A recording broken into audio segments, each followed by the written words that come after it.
350 tahun lamanya, Belanda menjajah Indonesia. Selama 3,5 abad itu pula, bangsa Indonesia tidak lagi mengenali negerinya sendiri dan tidak lagi memikirkan kepentingan bersama. Belanda telah berhasil memecah belah persatuan, mencerai-berai bangsa Indonesia ke dalam kelompok-kelompok kecil yang lemah. Tidak diperbolehkan kita berkumpul dan bersatu. Tak ada kesempatan untuk berunding memahami keadaan bangsa.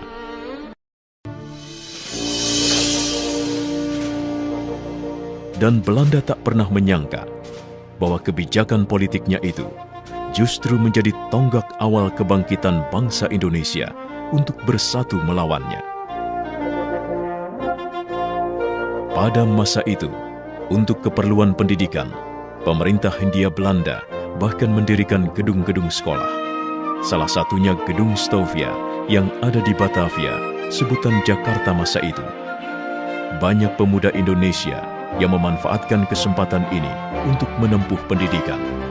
Sehingga lahirlah pelajar-pelajar, bahkan mahasiswa, baik di dalam negeri maupun di luar negeri. Banyaknya pemuda Indonesia yang mendapatkan pola pendidikan Barat justru membuka pikiran mereka akan kemerdekaan.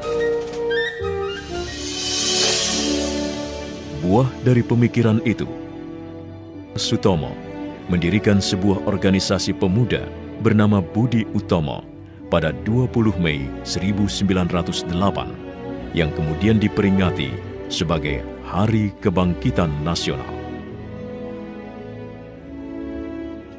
Gaungnya terdengar hingga ke seluruh tanah air dan menginspirasi lahirnya organisasi-organisasi dan partai baru seperti Sarekat Dagang Islam yang menjadi Sarekat Islam pimpinan Cokroaminoto, Partai Politik Indische Partai oleh R.M. Suwardi Suryaningrat atau Ki Hajar Dewantara, Cipto Mangunkusumo, dan Dawas Dekker, Trikoro Darmo yang diprakarsai oleh Satiman Wiryo Sanjoyo yang kemudian berubah nama menjadi Yong Yava. Dari timur lahir Yong Ambon, kemudian Yong Celebes, Sekar Rukun, dan pemuda kaum Betawi. Sementara itu, tokoh Perhimpunan Indonesia di negeri Belanda juga tak ketinggalan membuat pergerakan.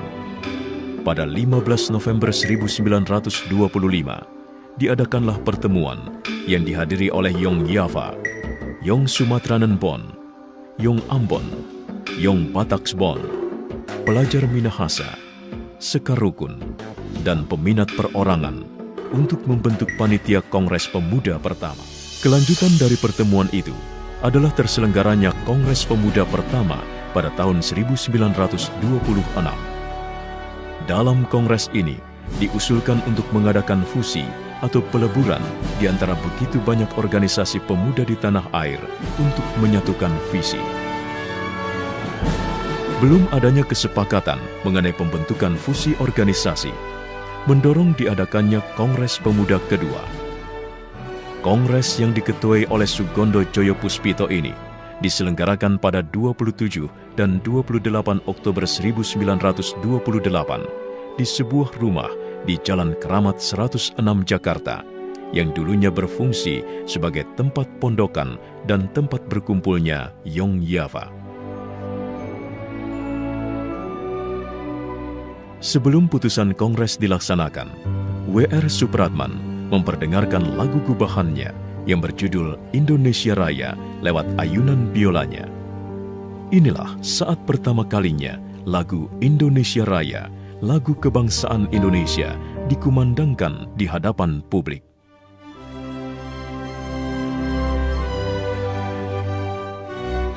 Seluruh peserta kongres yang hadir tampak terpukau dan tersihir dengan alunan biola W.R. Supratman serta lagu Indonesia Raya yang begitu agung. Tibalah akhirnya pada pembacaan hasil putusan Kongres Pemuda kedua. Hari itu, 28 Oktober 1928, seluruh organisasi pemuda melebur dalam satu wadah bernama Indonesia Muda. hari itu, 28 Oktober 1928, Perhimpunan Pelajar-Pelajar Indonesia, Yong Java, Yong Sumatranen Bon, Yong Bataks Bon, Yong Islameten Bon, Yong Celebes, Yong Ambon, Sekar Rukun, dan pemuda kaum Betawi melebur menjadi satu, Indonesia Muda, dan tersatukan oleh satu ikrar bersama, Sumpah Pemuda. Pertama, kami, putra dan putri Indonesia, mengaku bertumpah darah yang satu, tanah Indonesia. Kedua, kami, putra dan putri Indonesia, mengaku berbangsa yang satu, bangsa Indonesia. Ketiga, kami, putra dan putri Indonesia, menjunjung bahasa persatuan, bahasa Indonesia. Bangun, bangun, bangun.